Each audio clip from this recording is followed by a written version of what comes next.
Hello, alo mừng là ba. Bộ join ni bị nhá, YouTube channel anh đi đó chụp số like vào đấy. Cho nên đi này nhau về payment tiếng Anh đó. Adobe After Effects computer nhiều công màများအတွက် Adobe After Effects မှာမသိမဖြစ်တည်ထားတဲ့အချက်လေးတစ်ချက်ကိုဒီဗီဒီယိုသင်ခန်းစာ file လေးထဲမှာရှင်းပြပေးတော့မှာဖြစ်ပါတယ်။အဲ့ဒါကတော့ကျွန်တော်တို့တွေ Adobe After Effects ထဲမှာအသုံးပြုတဲ့ effect တွေကိုနောက်တစ်ချိန်ပြန်သုံးလို့ရအောင်ပေါ့နော်။အဲ့လိုဆိုရင်ဘယ်လိုလုပ်မလဲဆိုတော့ကျွန်တော်တို့လိုက်လုပ်ကြည့်အောင်ပေါ့နော်။ကျွန်တော်ဒီဘက်မှာဒီ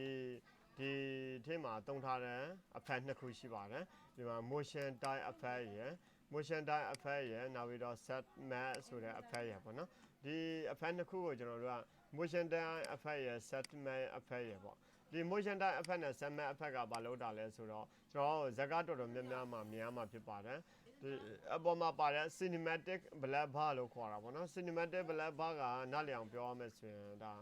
ဇက်ကားတော်တော်များများမှာပါတဲ့ဒီပုံစံလေးတွေကိုကျွန်တော်နမူနာလေးအနေနဲ့ပြပေးမှာဖြစ်ပါတယ်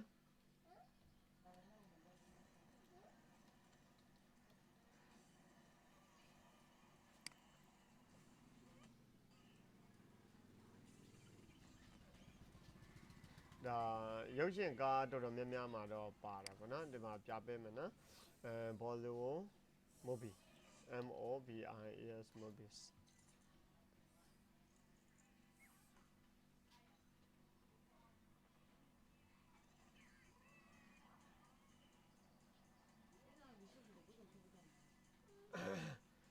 ဒါမျိုးလေးဖြစ်ပါတယ်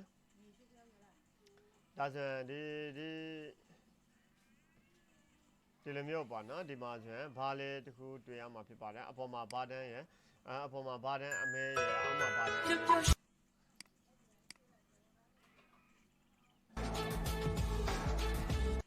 နော်အဲ့လိုမျိုးဘားတန်းအမဲလေးတွေကိုဖန်တီးတဲ့ပုံစံအဖက်တစ်ခုကိုဆိုပါတော့ကိုကဖန်တီးထားတယ်အဲ့ဒါကိုနောက်ထပ်ဗီဒီယိုတွေမှာကျွန်တော်တို့ကဖန်တီးအဲ့လိုမျိုးတက်ဖန်တီးစရာမလိုတော့ဘူး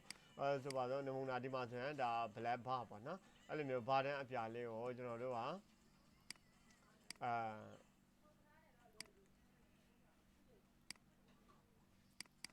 ဆိုပါတော့နော်နမူနာလေးတစ်ခုထည့်ပြမယ်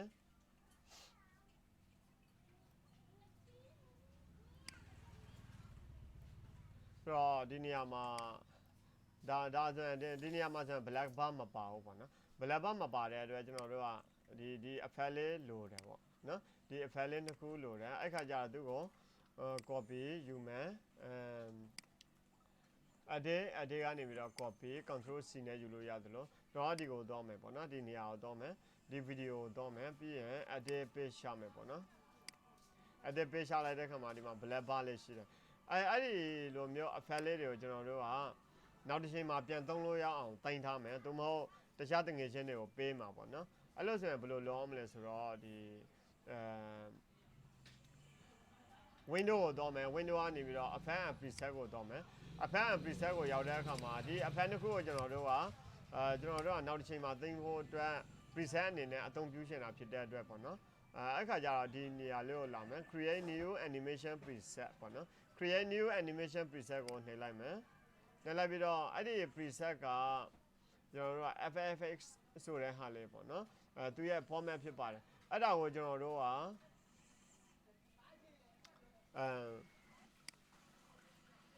စစ်မှာပေါ့နော်စစ်မဲ့ဆိုတော့ဘယ်မှာစစ်လို့ရလဲကိုကြိုက်တဲ့နေရာမှာစစ်လို့ရတယ်ကိုကြိုက်တဲ့နေရာမှာစစ်ဖို့အတွက် desktop ကိုကျွန်တော်ရွေးလိုက်တယ်ရွေးလိုက်ပြီးမှဒီအရှင်းမှာပေါ့နော်ဒီနေရာလေးမှာကျွန်တော်ကနာမည်တစ်ခုပေးလိုက်မယ် black bar ပေါ့နော် cinematic လို့လည်းပေးလို့ရတယ် BLACK black bar effect ပေါ့နော် black bar effect ဆိုပြီးတော့နာမည်ပေးလိုက်တယ်နာမည်ပေးပြီးရင် save လုပ်မယ်ပေါ့နော် save လုပ်မယ်ဒါကကြတော့ show when လောက်ခိုင်းတာပေါ့နော်you are saving the animation preset outside of the default folder for animation preset ဒီမှာ after effect မှာပေါ်ဖို့အတွက်ပေါ့နော်after effect မှာပေါ်ဖို့အတွက်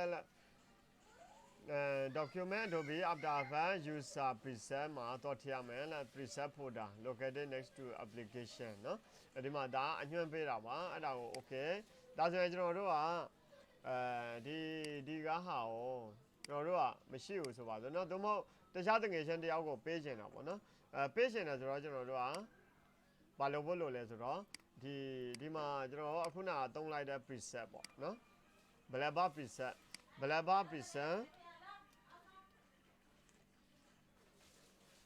ဒီ preset ကိုဒီမှာထည့်လိုက်မယ်ပြီးရင်ဒီ effect လေးကိုကျွန်တော်တို့က right click ထောင်း copy you now တခြားတငယ်ချင်းတွေကိုပေးမှာဖြစ်တဲ့အတွက်ဒါတခြားတငယ်ချင်းAdobe After Effects သုံးတဲ့တခြားတငယ်ချင်းတွေရဲ့C window ကိုသွားမယ်သွားပြီးတော့program file Adobe เนาะ Adobe After Effects 2020ကျွန်တော်က2020အသုံးပြုတာဖြစ်တဲ့အတွက်2020ထည့်ဝင်မယ်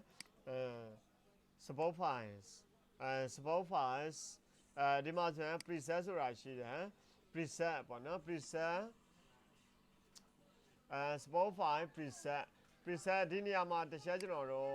ထည့်ကြည့်အောင်ပေါ့နော်ဒီ preset ဆိုတဲ့နေရာမှာထည့်ကြည့်မယ်အဲ့ဒါကြတော့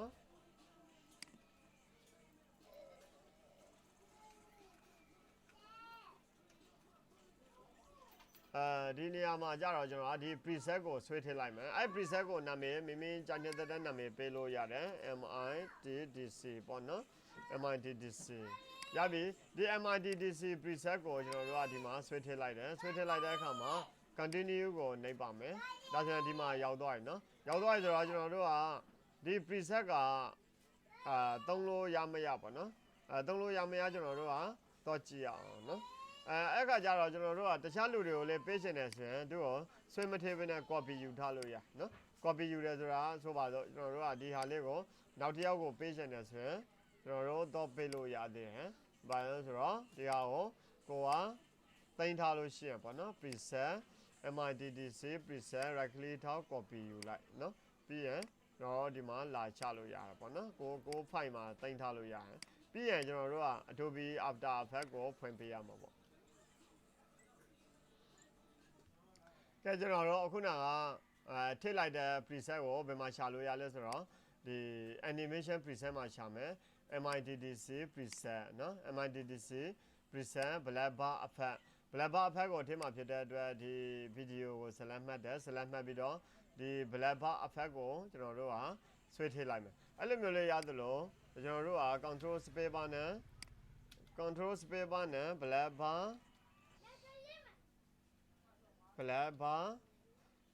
effect ပေါ့နော် blabber effect ဆိုတော့ဒီဟာကျွန်တော်တို့သုံးလို့ရမရအောင်ကျွန်တော်တို့ကြည့်လိုက်တဲ့အခါမှာဒီမှာရတယ်ပေါ့နော် blabber effect တခါလေးကျွန်တော်တို့ထည့်လိုက်လို့ရှိရင်ဝင်သွားတယ်အဲ့လိုမျိုးမထည့်ပင်နဲ့ဒီကနေပြီးတော့ဆွဲထည့်မယ်ဆိုရင်လည်းရပါတယ်ဒီတိုင်းလည်းကျွန်တော်တို့ကအဲ့ဒီ effect လေးကိုအသုံးပြုလို့ရတယ်ပြီးမှလိုသလိုကိုကပြန်ပြီးတော့ချိန်လို့ရတယ်ဗာလို့ရှင်တယ်ဆိုပြီးတော့เนาะအဲဒီမှာဒီမှာ adjust လုပ်လို့ရတယ်ကိုလိုသလိုเนาะဒါတကားပိတ်တဲ့ပုံစံမျိုးလေကိုက animation လုပ်မယ်ဆိုရင်လုပ်လို့ရတယ်ဘယ်လိုလုပ်ရလဲဆိုတော့ဒီကောင်လေးကိုkeyframe ပေးလိုက်တယ်ဒီမှာကျွန်တော်တို့က keyframe ကိုကဒီမှာဒီကောင်ကတော့လိုသလိုကစားလို့ရတာပေါ့နော်အဲ့ခါကျတော့ဒီဘက်မှာဒါမျိုးလေးတော့နော်ကိုက reset ချမယ်ဆိုရင်သူ reset ချပလိုက်လို့ရနော်ဒီနေရာမှာသူကတော့မဟုတ်သူကိုပြန်ဖြတ်ပေါ့ပြန်ဖြတ်ပြီးတော့ဒီဟာကိုပြန်ထည့်ရင်လေရပါတယ်ဒါမျိုးလေးအသုံးပြုလို့ရတယ်ကဲဒါကတော့ကျွန်တော်တို့ကိုရဲ့ project မှာအသုံးပြုတဲ့ဒီ effect တွေကိုနောက်တစ်ချိန်ပြန်သုံးမယ်သို့မဟုတ်တခြားတငယ်ချင်းတွေကိုပေးလို့ရအောင်ပြုလုပ်တဲ့နည်းပဲဖြစ်ပါတယ်အားလုံးပဲကျေးဇူးတင်ပါတယ် Adobe After Effects ကိုအသုံးပြုရတဲ့ညီကောင်မောင်နှမတွေအတွက်အကျိုးရှိမယ်လို့ယူဆပါတယ်ကျွန်တော်ရဲ့ဘူဂျိုရဲ့နည်းပညာ YouTube channel ကို subscribe မလုပ်ရသေးဘူးဆိုရင် subscribe လေးလုပ်ထားပေးခဲ့ဖို့တောင်းဆိုပါတယ်ခင်ဗျာအားလုံးပဲစိတ်ချမ်းသာခြင်းကိုယ်ကြီးကျန်းမာခြင်းနဲ့ပြည့်စုံကြပါစေခင်ဗျာ